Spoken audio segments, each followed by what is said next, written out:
It looked like any young family, a man, a woman, and a baby in a pram. But what unfolded in the street of Bradford, England, was not love.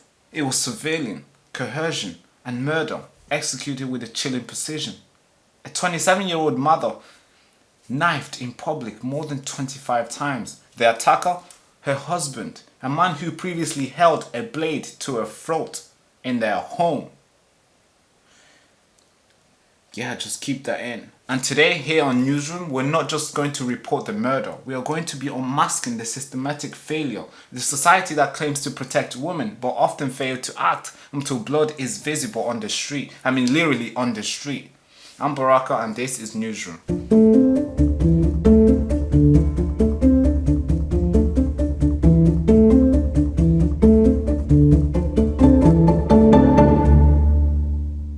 Her name was Kulsoma Akhtar.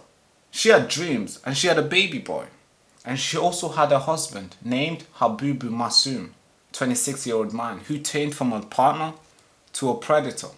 Here's the timeline of the whole situation. I'm going to map it to you. I'm going to explain it to you. Every single word, I want you to take it in.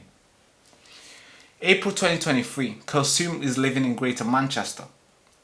Masoom threatened her with a knife. I mean, not metaphorically, literally holding a knife to her throat. So she flee. She seeks refuge to a woman's shelter. She does every single thing that society tells her to do. Escape, report, and find help. She did all that. But what happened? How come we've lost her? What went wrong? Well, here's what Masoom did. He tracked her, exploited her location data, camped outside a woman's shelter, pretending to be a doctor, sending fake messages using her GP's name.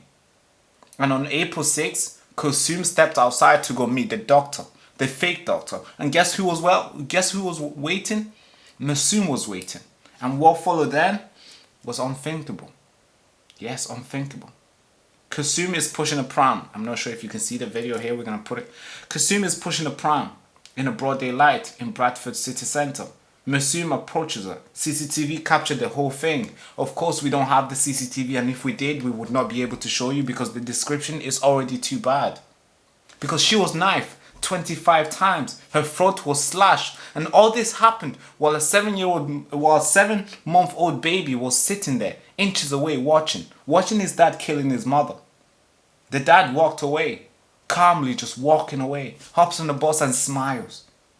Masoom was arrested days later in Asbury, 150 miles away from the scene.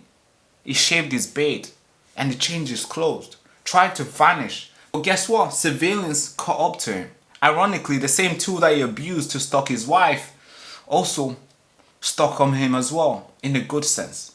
In court, prosecutor revealed Masoom's history, extreme jealous, physical abuse, and also threatened to kill all of the wife's family.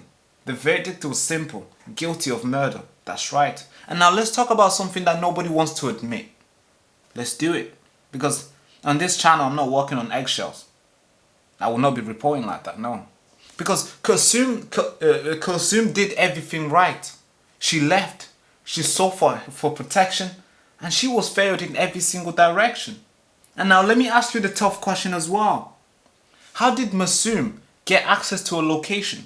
And why was a known predator not monitored? And why was it so easy for him to ambush a woman at a shelter, at a women's shelter that is? I mean, do we need to teach the government that technology doesn't respect walls? Do we also need to teach the government that obsession doesn't stop at a locked door? It's insane. Well, here's how he tracked her for those people who are curious. He used a location sharing app, which for partners is more of like a digital convenient. But survivors of domestic violence, it's a surveillance nightmare. Here's a report from Refuge. In 2022 alone, 71% of women experiencing tech abuse had location tracking enabled without their knowledge. That is something that is known. Yes, Masoom used these tools, and somehow our law haven't even caught up. In the UK alone, here's another report. In the UK alone, a woman is killed by a partner or ex-partner every 3 days. 3 days. That's right. And yet, every single case that happened, every single time when this sort of thing happened, we somehow treat it like our isolated tragedy. Like, oh, this doesn't happen. Well, it does happen. Remember Sarah Everda? Do you remember her? Do you remember Sabina Nessa? Do you also remember her? Well, now remember Kalsum Akhtar. Because it happened again. For me, if you was to ask me, I mean, this is not just a one-man violence. Yeah, one guy went crazy and killed his wife. For me, that's not.